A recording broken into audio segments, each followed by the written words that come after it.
life in the northern Gaza Strip. This is with the Arab Organization for Human Rights in the UK. And so for over the past year, the Israeli occupation has intensified its efforts to dismantle every aspect of life in Gaza. Recent escalations have blocked essential humanitarian aid, subjected residents to severe hunger and thirst, and inflicted deliberate violence on civilians, including children. Under the so-called General's Plan, Israel has continued its targeted campaign, executing widespread displacement through relentless airstrikes and enforcing complete isolation. The delay by the International Criminal Court, the ICC, in issuing arrest warrants for Israel's leaders remains an alarming factor, as justice hangs in the balance amid those ongoing atrocities. The international community must take a stand and insist on accountability for the perpetrators. In this webinar, we'll be talking about the General's Plan, insights into Israel's systemic efforts to depopulate northern Gaza through intensified attacks and forced displacement, humanitarian blockades and starvation as tactics, as well as the ICC's role and accountability, and the impact on civilians, especially children, and also the global responsibility and the path forward. Today we have Harun Raza, who will be speaking first, Dutch lawyer and member of the 30 March movement, Richard Boyd Barrett, member of the Irish Parliament, Colin Cooper, member of Scottish Friends of Palestine, Emilio David, lawyer and professor specializing in constitutional matters and international law. Also, Jonathan Purcell, senior public affairs and communications officer at ICJP, and Bukr Nagiza Omol, Kenyan political activist. Thank you for joining us. Harun Raza, will you please speak first? Yes, certainly. Thanks so much for having me. Okay. Yes, everybody has about 5 to 8 minutes. So I'll keep it short. No worries. So my name is Harun Raza. I've been a criminal defense attorney in the Netherlands for the past 21 years. I'm practicing here at the bar. And I've been specializing since 2008 in the situation in Gaza regarding state as well as personal responsibility for war crimes, crimes against humanity and other crimes. In that role, I've been representing the March 30th movement and now the Hind Rajab Foundation, which is an institute which was created by the March 30th movement. What we've been doing for the past, I think, half a year at least, is the research teams have been investigating online and have been gathering information on IDF soldiers, both purely Israeli soldiers as well as soldiers who are binationals, so with dual nationality. Sometimes they're British, sometimes they're Irish, French, a lot of French binationals, and people from other jurisdictions as well, including the Netherlands.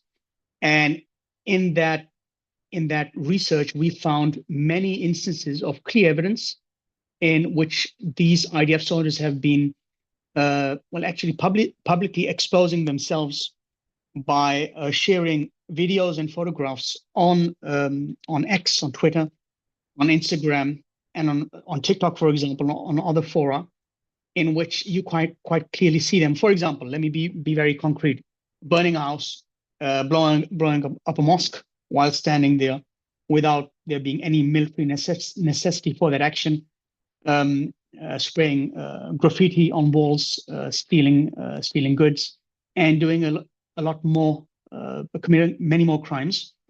And along with that, we've also been able to locate many of these IDF soldiers because of the pictures and the dates on which those pictures and those videos have been published. So you can see them, for example, near an area where a mass grave was found 1 week later, having a certain active role in the military action at that time. So what we've done is we've compiled a database of at least 1,000 IDF soldiers, and we've turned that into a complaint, along with extra photographs and videos detailing all the crimes committed from the 7th of October onwards, so including mosques which have been destroyed, hospitals which have been attacked, starvation of the population, etc. And we've sent this complaint to the ICC, but alongside sending that complaint with all the evidence on the USB stick to the ICC, we've sent it to a number of embassies here in The Hague. So we've sent it to Ireland, for example. We've sent it to Spain, South Africa, and a few other countries with a clear request by my client, by the Hind Rajab Foundation and the March 30th movement, to put these individuals on the national and, if possible, international arrest list, and to have them arrested, prosecuted, and eventually convicted. So in a nutshell, that's what we've been doing. And this is one of the many actions which the March 30th movement has been taking from, I think, January of this year, regarding IDF soldiers and other people who are responsible for the genocide.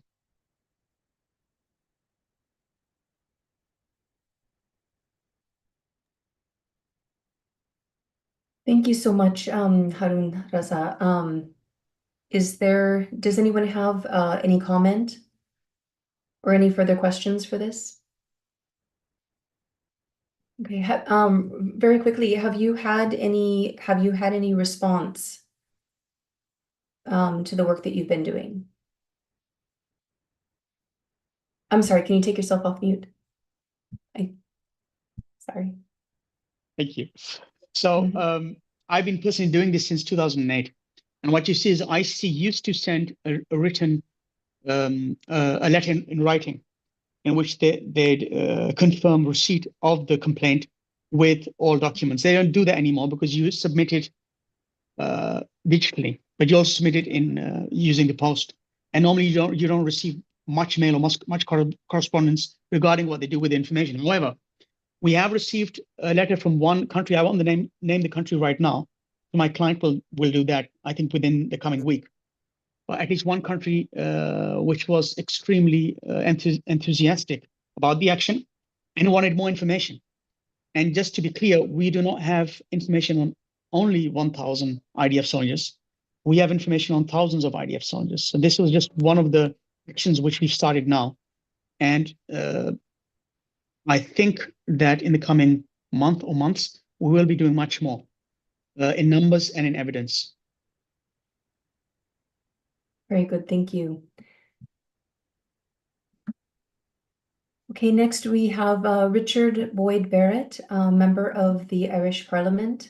Thank you. Thanks, Lisa. And can I commend Haroon and his organisation on that work? And certainly from the Irish end, I will follow that up and ascertain what exactly the Irish government intends to do about it. I mean, I think what we have seen just even in the last few days with the attack on the school in Al-Nusrat and the attack on the Alaska hospital and the tent camp around it are just the latest, but possibly, you know, the most horrific images of this horrific year that we've witnessed, but confirming once again in front of the eyes of the world the utterly barbaric, genocidal character of Israel's assault on Gaza over the last year. And if not that anybody could have been in any doubt before this, given the horrors of what have been done the last year, but it just confirms in the most horrific fashion that this is a criminal campaign that is being waged by Israel against the people of Gaza that is clearly and systematically targeting innocent people, men, women, and children, schools, hospitals, vital infrastructure, the infrastructure necessary to sustain human existence. And that this is a textbook example of both genocide and ethnic cleansing and the commission of just about every crime, war crime, and crime against humanity that is imaginable. But what is shocking is, given that we are witnessing this, and of course then the very cynical, I mean, there are probably a number of aspects to the move by Israel to repeat the horrors of Gaza in Lebanon, but one aspect of it obviously is to distract attention away from the ongoing genocide in Gaza to create another front, which maybe they feel is slightly more favorable from a PR point of view, to distract away from the crimes that they are committing on an ongoing basis in Gaza. But what is really horrific is the continued refusal of governments internationally, particularly Western governments, and of international institutions to do anything to prevent this, to stop it. And I note in the agenda for this meeting, the reference to the ICC. When was the case first lodged by the state of Palestine? I think it was in 2015. And it has taken a genocide and outrage expressed across the world on the most horrific escalation of Israel's crimes over the last year for the ICC to act in some fashion. Well, if you can even call it acting, but being clearly forced to act because of the opprobrium and outrage being expressed by people in their tens of millions across the world. And that sort of double standard and failure to act, and essentially it's that failure to act that has given Israel the confidence to continue its crimes. It gives it the belief that there is literally no atrocity, no crime that it can't get away with because nobody's going to do anything about it. And in fact, some of the most powerful states in the world, most notably the United States, Germany, many Western states, will continue to provide them with the means to commit these crimes, the weapons to commit these crimes, and will do absolutely nothing to sanction them or to deter the further commission of these crimes. And sadly, even in Ireland, although Ireland is probably perceived internationally as being a bit better than other states, certainly, overwhelmingly public opinion has always been with the Palestinian people here in Ireland, and that is reflected in slightly better rhetoric from the Irish government. But here on the ground, what the general narrative of people is about the failure of the Irish government to actually act on their obligations under international law. And I think that's, they have finally joined the South African case on the ICJ case on genocide. They were party to the case that led to the ruling about the illegal settlements and annexation of territory and so on. And belatedly, they recognized the state of Palestine. But while doing that, they simultaneously are continuing to allow the US military to use Irish Irish airports. They're continuing to allow planes that are carrying weapons from the United States travel through Irish airspace, much to the anger and disgust of the Irish public. And most recently, the Irish Prime Minister went to Washington, met Joe Biden, and said nothing publicly to strongly condemn the United States' continuing arming of the genocide and their complicity with the crimes. So that is kind of where the debate is at now. And I think, there's people who are greater legal experts than I am in this call. But one of the things that I said to the Prime Minister in the Parliament today is, listen, it's not just about belatedly joining cases launched by others and waiting over many years for some sort of action from these institutions. What certainly the Genocide Convention, as I understand it, requires states to act to deter even the possibility of a genocide. So they're required and obliged to take proactive action to deter the prevention of genocide by imposing whatever sanction, to impose whatever pressure they can. They're not doing it. And one of the excuses the Irish government have used is, well, that they're tied into EU foreign policy and they can't act unilaterally. But in fact, what we're saying here is we think the opposite is true, that in fact, any state that was serious about trying to honor their obligations to human rights, to international law, or to the Genocide Convention would be entirely within the rights to say that the European Union is actually in breach of its own laws and the various treaties that it signed. In fact, there's probably seems to me a case for suing the European Union for breaking its own rules. But certainly there is no obstacle, it seems to me, to states like Ireland actually taking unilateral action and being able to stand over it, if you like, from a legal standpoint, because of the obligations people have, particularly under the Genocide Convention, but more generally to uphold international law. Their failure to do it Thank means you. all the words of sympathy are really ring quite hollow. And as long as that impunity continues and sanctions are not flowing in terms of actually putting pressure on Israel, it's difficult to see why Israel would cease in the crimes that it's committing. Thank you so much, Richard. Thank you for the for that call for sanctions and your comments regarding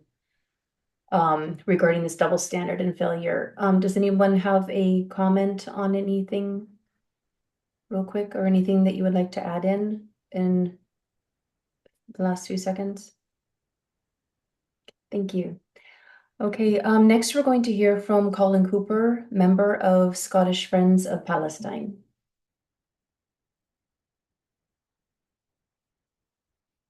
Is Colin Cooper, are you here? Can you unmute? Hello, how are you? I'm good. Okay. First of all, an apology. I missed the first 10 minutes of the meeting, and I think I must have missed at least one of the speakers.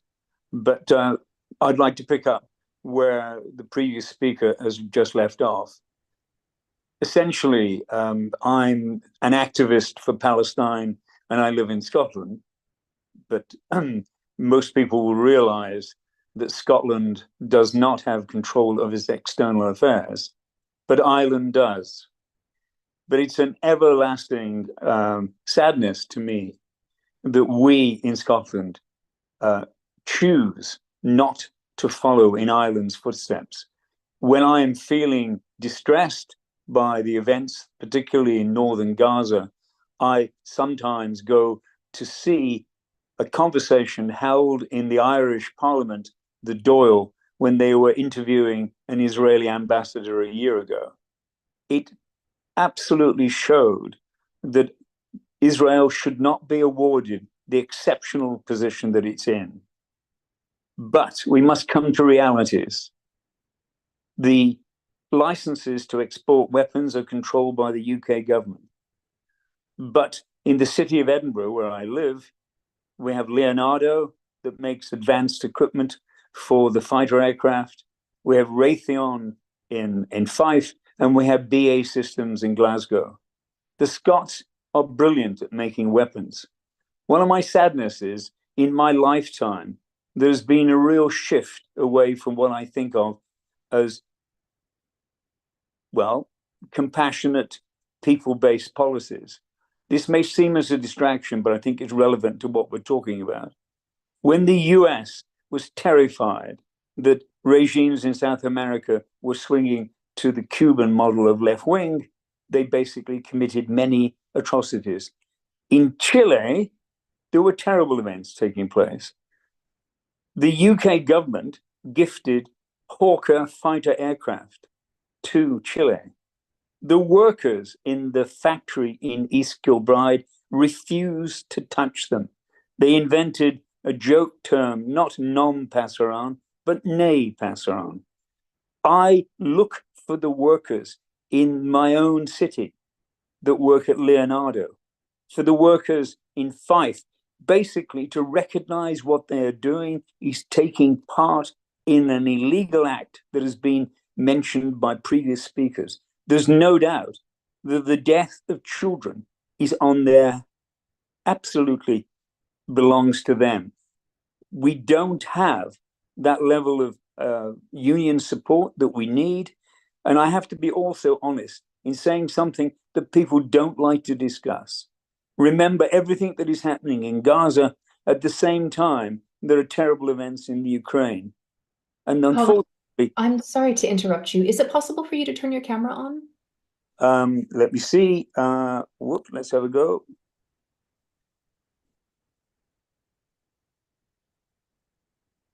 I'm not being very successful, I'm afraid. Whoops. Okay. We'll see if it's a technical issue. Yeah, okay. Finally, what I want to talk about is this difficulty of, are you still hearing me or am I gone off sound? Can you hear me? Oh, yeah, we can hear you. It's just your video's not working. It's just your video that's not working. Thank you.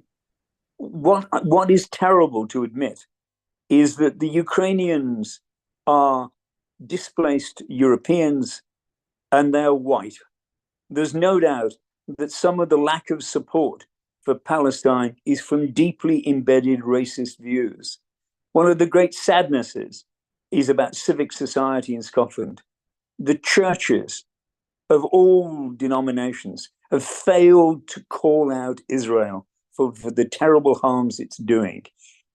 And the reason for this is a very basic one. The principal of my university, Edinburgh University, Balfour, and the Balfour Declaration is never discussed in Scottish schools. There is no real basis for an education on the current situation. And it is difficult to win hearts and minds of other Scots who basically think that what is happening in the Middle East is not their fault. When if anybody knows the history of the foundation of the Israeli state, it is steeped in appalling colonialism that the British have carried out. And it's very difficult to reverse that. But there are heroes in our movement.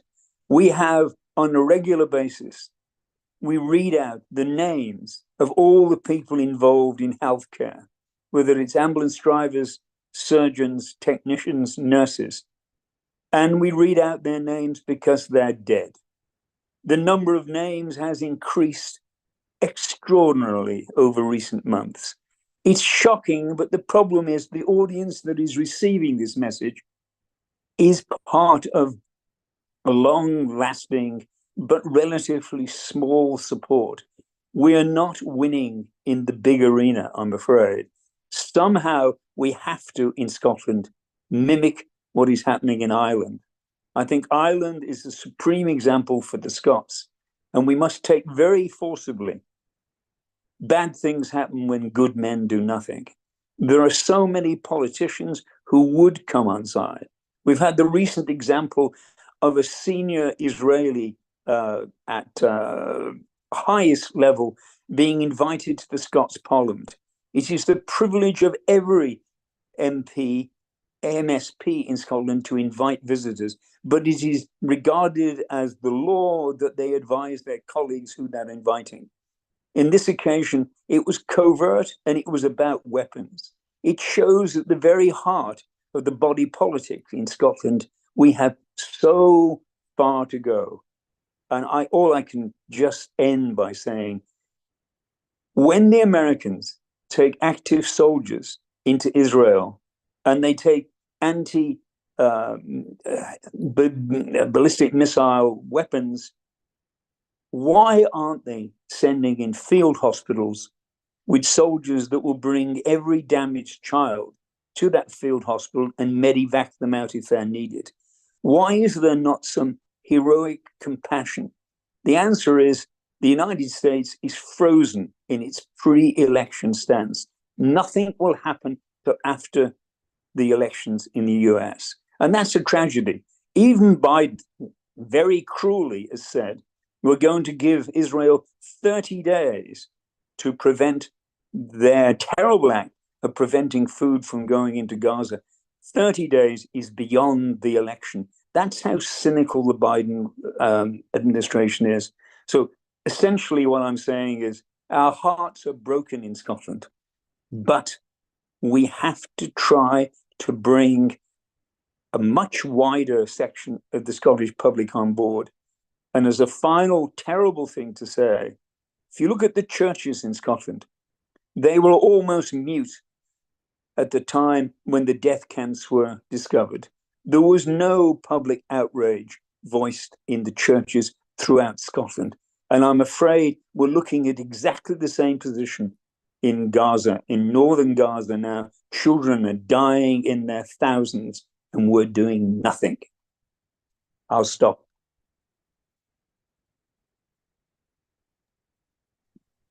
Thank you very much, Mr. Cooper. Let's see here. We have, did anybody have any comments or would like to speak to anything that was said? I know that there's a lot also going on in the West Bank regarding the churches. I believe Reverend Munther Isaac has been quite outspoken in asking and calling for the churches also. Okay, up next we have Emilio David, lawyer and professor specializing in constitutional matters and international law. Welcome, Emilio. Hi, thank you. Thank you for having me. I wanted to start by telling Harun I'm very interested in the work they are doing identifying Israeli soldiers and potentially binationals.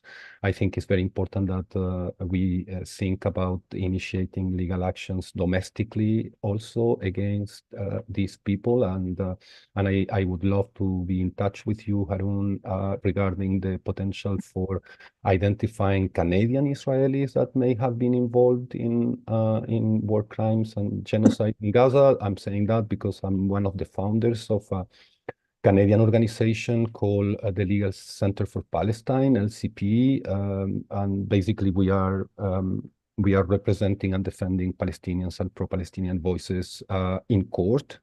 And we have a series of strategic cases. Now we are suing the Canadian government very soon in the next week or two for its violation of international law obligations to prevent genocide under the Genocide Convention, and how that also violates charter rights in Canada of our, and I apologize for the expression, clients who are two Palestinian Canadian victims of genocide.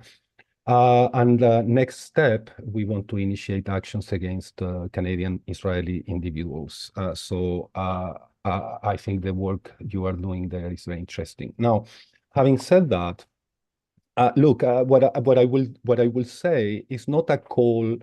It's not a call for the abandonment of international law or anything like that. I'm a lawyer, after all, and professor of international law. So I'm not calling for the abandonment of international law. But I would make a call to have a more critical perspective on international law and the capacity, the power of law to fulfill the promises that it makes, right? And for that, I wanted to give you an example. I mean, we all know that the international legal system is caused by power dynamics, right? I mean, we see it all over the place in the Charter of the UN itself, right? After Article 2 saying that one of the main principles of the UN Charter is equality of sovereign states, right? Article 25 already starts making distinctions between states, and Article 27 crushes the promise of equality between states by giving some states the veto power, right, and not to others. So we see how the international legal system actually betrays its own promises, and we know why. We know that it is because there are power dynamics, very strong power dynamics, driving the entire legal system. Well, that is not courts. International courts are not an exception to that, right? And we saw it with the case of genocide in the International Court of Justice. I was surprised myself. I'm Palestinian. I was born in Chile, but I come from a Palestinian, both sides, Palestinian families, and I was very surprised when the decision, the first decision of the ICJ came out regarding the provisional measures, right? I mean, the court was telling us in this decision that there were grounds to believe that a genocide happening in Gaza was plausible, right? And at the same time, the court tells us that the situation is so serious that it deserves, it merits the indication of provisional measures. But surprisingly, the court orders a series of provisional measures, but it does not order the only measure, actually, that had the potential. I'm not saying that it would have done it, but it had the potential to stop the genocide, which is a ceasefire. And when you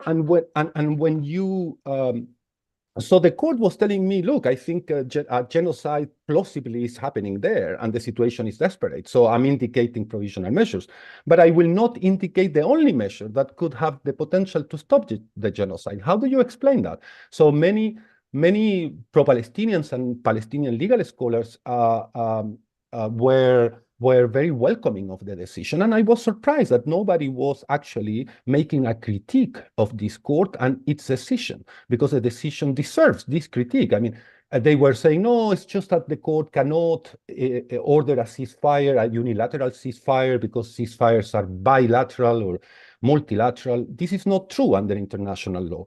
The others said that no, the court was coherent with the previous precedents of the court because it has never ordered a ceasefire to anyone, which is not true neither, because in the case of Russia, Ukraine, the court did order a unilateral ceasefire. So proves my point, actually. So what this shows is more complex and actually adds insult to the injury, right? Because what the court was coherent with is with its distinction between a genocide happening to Black or brown people compared to a genocide happening to white people, right? In the case of white people, the court will, with no problem, order a ceasefire to Russia. Rightly so, I think, right? But in the case of Palestine, they would not order a ceasefire. Why they didn't? Well, there is no legal or factual reason that can actually justify this decision. And my only explanation is that the court is crossed by the same power dynamics, right? And we should be aware of this, because people are betting so much on the international courts that I see how people get frustrated, disappointed, discouraged. Why? Because they cannot understand how and why, if the international legal system was supposedly established to eradicate violence, right, at the international level, these things continue happening. Well, when one is aware of these critiques and the dynamics inside these institutions, one realizes that actually the international legal system was never meant to eradicate political violence at the international level, but rather to administer colonial and imperial violence. And this is what we see, right? I mean, in the case of Ukraine, we condemn. In the case of Israel, we don't. Some violence is legitimate, other violence are illegitimate. Some people have the right to defend themselves, some other people do not have this right, etc., etc. They are not trying to eradicate violence, but actually they are trying to administer violence, I would say, along colonial and imperial lines. And when one adopts this principle of the administration of violence, well, one can make sense of the international legal system and what is going today. So so we know that a genocide is going on, right? Despite all the accomplices of the genocidal state trying to convince us every day on TV that we are actually not seeing what we are seeing, right? Despite that, the genocide is going on. And actually, you know, the critique to the court could be a damning critique, because actually, if you bring the argument to the end, well, I cannot conclude anything else but the fact that going to the ICJ, we were hoping for a stop to a genocide, and what we got was actually a genocide legally legitimized. Because the Israelis were right when they were saying, well, the court did not order a ceasefire, so we are legally entitled to continue shooting. And this is what they did, right? So then the conversation and the whole debate was about proportionality, distinction, and whether the Israelis were doing everything in their power to avoid killing and etc. I mean, you see the absurdity of it? I mean, actually, yeah, I finished with that. The absurdity of it is that this legal case and the decision of the court put us in the absurd position of having to sit with the perpetrators of genocide to discuss whether they were doing everything possible in their power to avoid what they publicly and explicitly said they wanted to do, and they were actually doing. So, I want to finish by saying a call to our audience. You know, many people tell me, why should I be concerned? This is so far away from me, etc., etc. Well, if you think that you are too far away to be concerned, you are, I mean, so wrong, because actually the message is very clear. The message is that today, genocide is actually a political alternative, you see. And that can happen in Palestine, or anyone who opposes and represents a threat to things that matter for Western powers, meaning what? Israel, basically, and their economic regime. So today we are, in front of this very likely explicit possibility of genocide as a political alternative. Thank you so much. Thank you so much, Emilio. We'll have a chance to talk more after everyone has spoken. Next, we have Jonathan Purcell, Senior Public Affairs and Communications Officer at ICJP. Thank you, Jonathan. Yeah, thanks, Lisa, and thanks to the other panelists for your contribution too. I just wanted to start by saying that today marks it marks 1 year since the bombing of Al Ali Hospital. And on that day, hundreds of sheltering and wounded Palestinian people were killed in a rocket strike. For days, I'm sure many people here will remember international media debating back and forth as to whether the rocket was fired from Israel or not. The reason why I start with this anecdote is not just because it's 1 year since the attack, but because that debate just feels so ridiculous in hindsight. Mock outrage was abound, with international press believing that it was impossible that Israel could have targeted a hospital so brazenly. Now, that sentence would be laughable if it weren't so utterly abhorrent. By the end of November, only weeks later, 30 of Gaza's 36 hospitals had been bombed.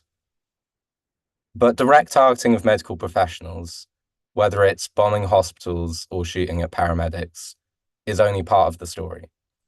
What we're here to talk about today is the General's Plan, as it's been dubbed, which includes the restriction of food and medical aid and the forced displacement of Palestinians in northern Gaza. I don't think I can paraphrase it any better than what an Israeli soldier said themselves when asked. They said, "The goal is to give the residents who live north of the Netzarim area a deadline to move to the south of the Strip. After this date, whoever will remain in the north will be considered an enemy and will be killed." The next word that I'm going to use is not one that I use in a hyperbolic or a rhetorical manner, but rather simply in a historically accurate manner. And that word is medieval. The use of blockade and starvation against civilians in this manner is implementing genuinely medieval siege tactics on hundreds of thousands of Palestinian people in northern Gaza. The immediate effect is ethnic cleansing, and the resultant effect is genocide. The rhetoric around this strategy is not new. So Israeli Defense Minister Yoav Gallant's now infamous quote, which I'm sure many of you know, reads as such: "We are imposing a complete siege on the city of Gaza. There will be no electricity, no food, no water, no fuel. Everything is closed. We are fighting human animals, and we are acting accordingly." That statement was over a year ago, about a year ago. When pushed as to whether Israel had the right to restrict these items listed, then leader of the opposition, now Prime Minister of the United Kingdom, Keir Starmer, he squirmed before saying, "Israel does have that right."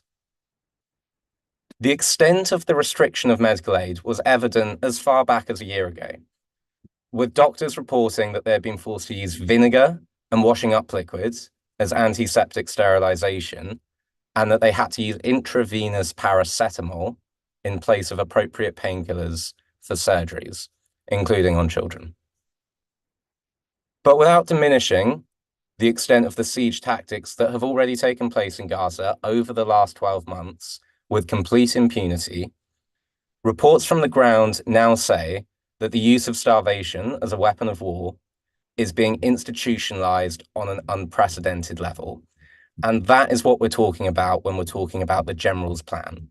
named after Major General Yuri Eiland of the Israeli military.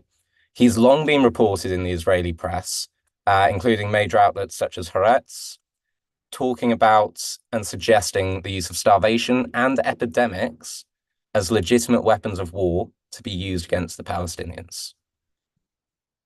Now, last Friday, the World Food Programme announced that no food aid at all had entered northern Gaza since the start of the month. And even before this, aid entering Gaza was at its lowest level in months. Only 4% of food getting in was needed to sustain the million people who were reliant on WFP food. So it appears to everyone that the general's plan is already in motion. But what are the effects of that? So only earlier today, hours ago actually, the World Food Programme released their latest assessment on food insecurity and famine. That said that 91% of Gaza, 1.95 million people, faced acute food insecurity over winter. If you think that's bad, then that figure published today was based on data collected in September. So that's actually the situation as it was before the implementation of the general's plan. What the figures are now are genuinely anyone's guess. But I think the most important point to make here is the interconnected nature of these genocidal policies. So as more people starve, diseases arising from their frailty and malnutrition will increase.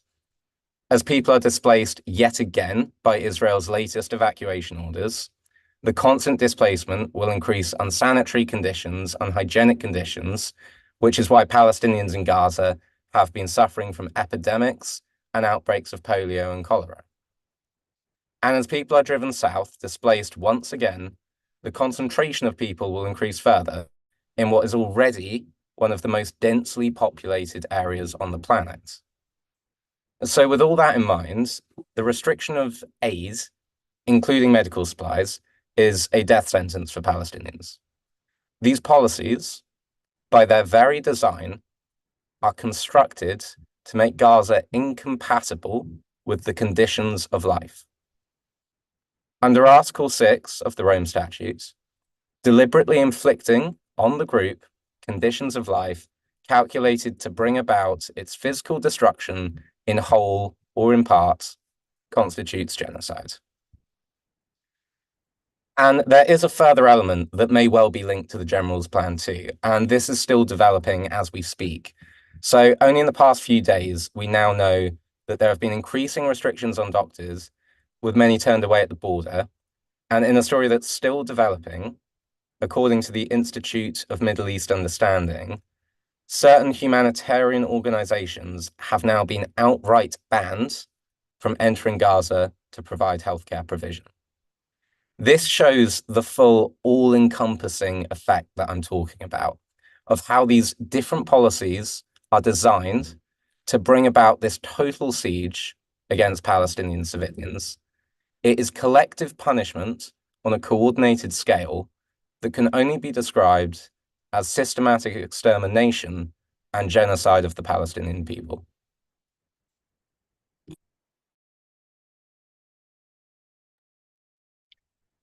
Thank you so much, Jonathan. Those are quite sobering. Thank you. Next speaker, we have Booker Giza Amol, sorry. He's a Kenyan political activist. Thank you for joining us. Thank you very much, Lisa. And it's quite interesting to listen to the co-panelists in this extremely important issue that all of us are trying to do whatever they can to make sure that at least the carnage in Gaza and the Zionist entity Israel is brought accountable. I am not just a political activist, but I also, my organization and my political party, the Communist Party of Kenya, is one of the founding members of Kenya Palestine Solidarity Movement here in Kenya. And we see a lot of similarities between our struggle during the national liberation struggle for independence and what the heroic brothers and sisters in Palestine are undergoing through. We can look at it in several ways when it comes to the question of Palestine. But it is important for us to understand what is it that it's sustaining the continuous or the ongoing genocide that has been with the Palestinian people since the establishment of Israel, which we consider as a Zionist entity still within the West of Asia.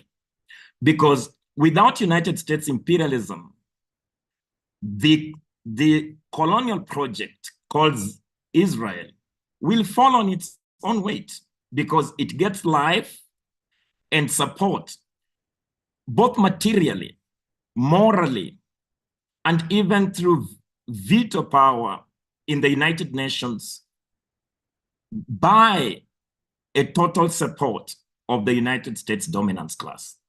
So that means for us to advance the Palestinian question, we must also combine it with its mother, the one that gives it life, which is actually United States imperialism.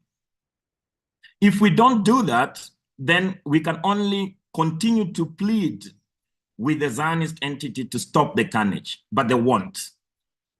If it is about the United Nations and the international law, they are aware that the United States hegemony in those institutions will have a veto power and help them to carry on their carnage against the Palestinian people.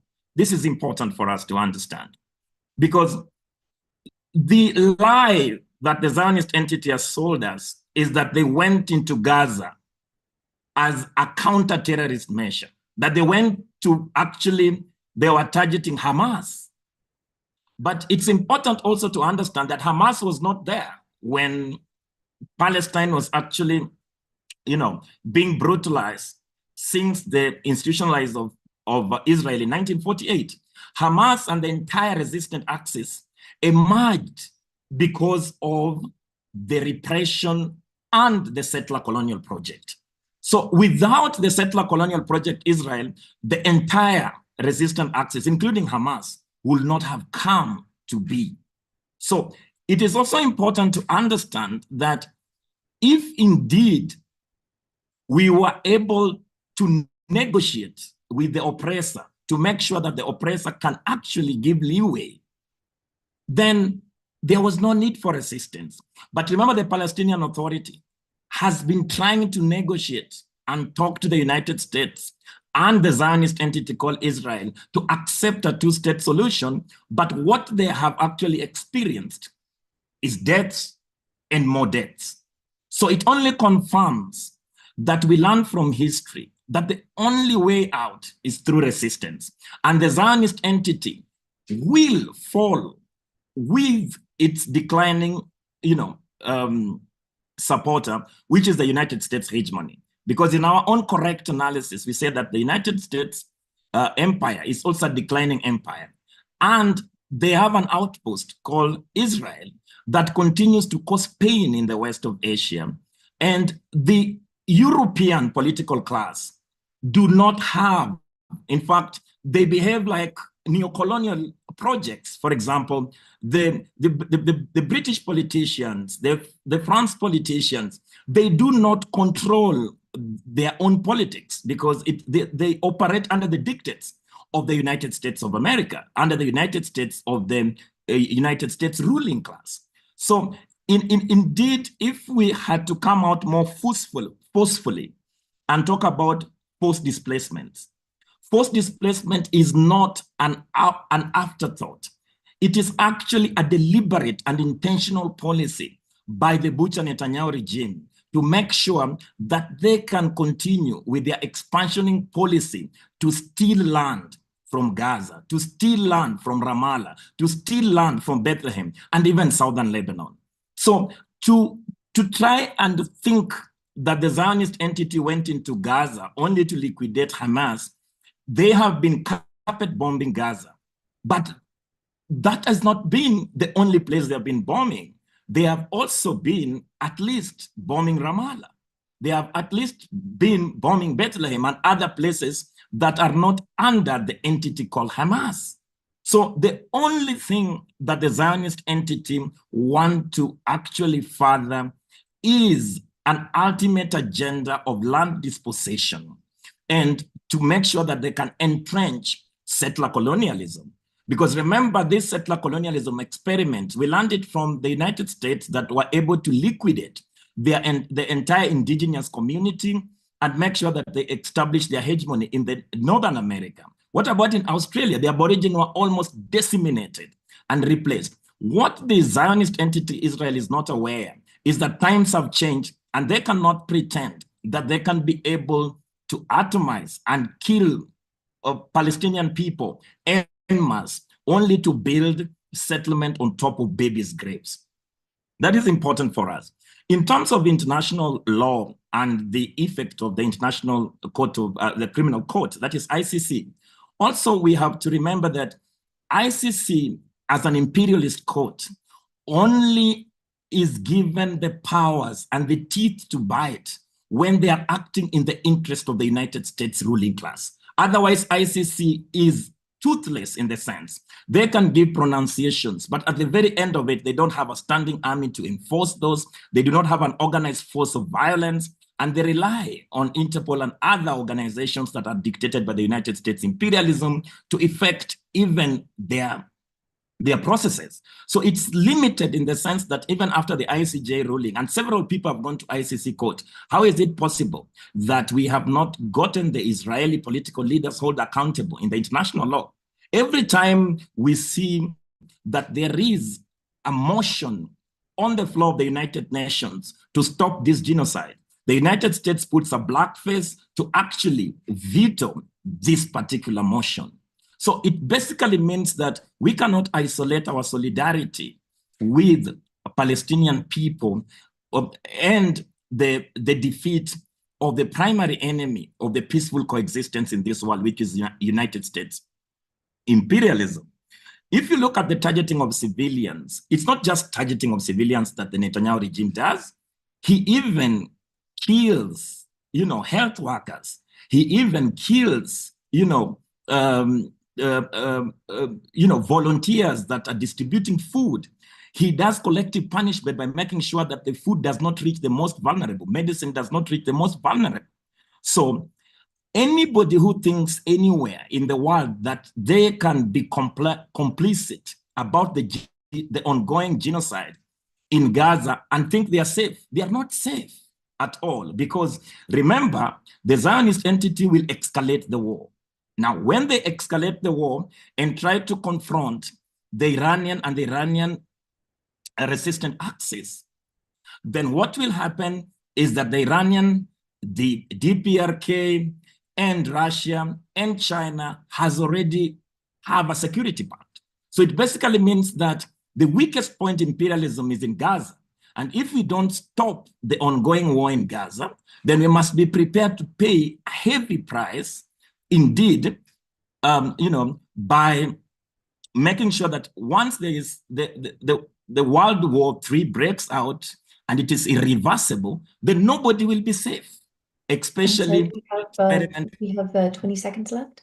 Thank you. Yeah, especially when the Zionist entity continues to carry out their war games and their experiment. Now, on the international community, I just wanted to say one more word, that the international community is blameless as long as the United States is the prefect, is the world police and dictates everything within the international community. There will be no much except to support not just international solidarity with the Palestinian people, but also make sure that we can support the ongoing resistance. Thank you very much. Thank you so much for your comments, Ms. Trumbull. Okay, can each of the panelists please give one final message or a call to action for our audience? Mr. Boyd Barrett, let's start with you.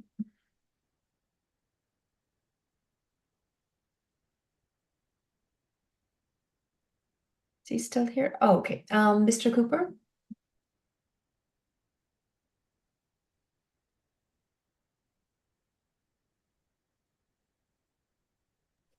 Your mic's off. I'm just going through. Okay, let's see.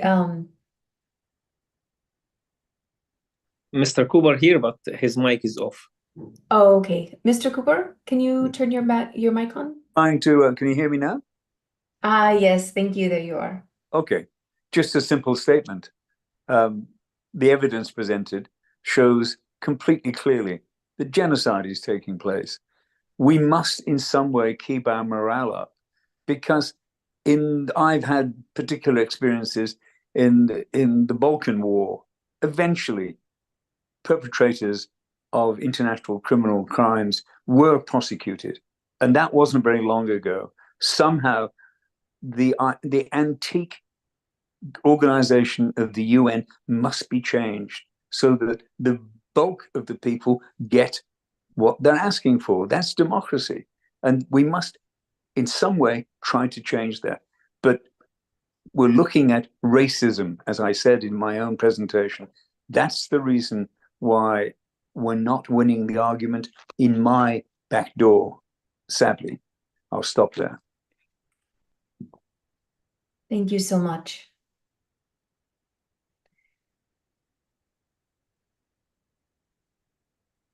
Mr. David, do you have any final comments or a call to action for our audience?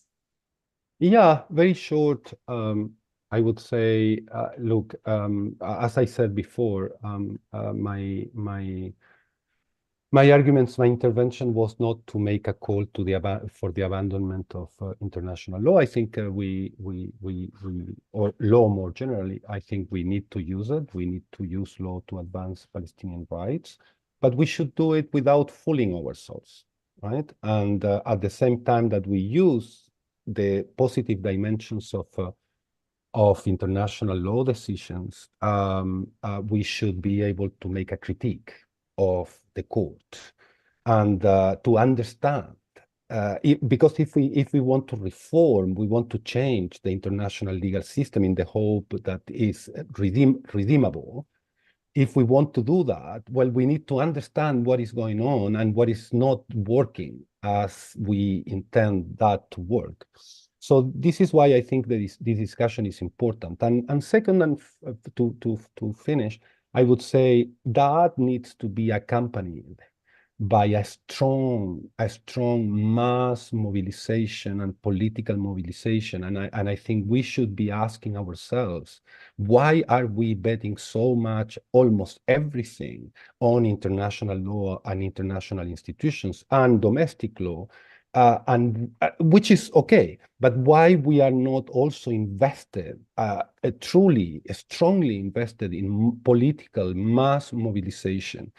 I think this is a question that the pro-Palestinian movement needs to respond and somehow address. Okay, thank you very Sorry, much. can I just finish by saying, because the question is very human, right? I mean, there is a genocide going on, and nevertheless, the world is not raising up and just stopping this, right? I mean, so the question is, what is going on that we can see a genocide going on our screens, but we can go to sleep at night and continue with our lives? And how do we address that? How do we manage to create a solid, strong mass political movement behind our legal work, etc.? Because the law, at the end of the day, doesn't have more than the force that the political movement behind this law has. Thank you. Yes, thank you very much. Mr. Amol, do you have any final thoughts or calls to action that you would like to provide as we finish up here?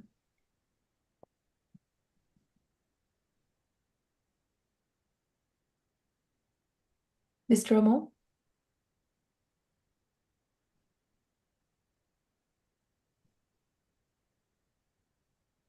No, I'm okay. Okay, thank you so much. I really appreciate, as I'm sure our audience does also, all of the guests for taking the time to come onto this webinar and give some very powerful insights into the situation that is horrifically gone on for a year now. So hopefully, these conversations will continue. And I would just like to give one last thank you to all the very powerful work you all are doing, and extend my gratitude. Thank you very much. Thank you. Take care, everybody. Bye-bye. Yes.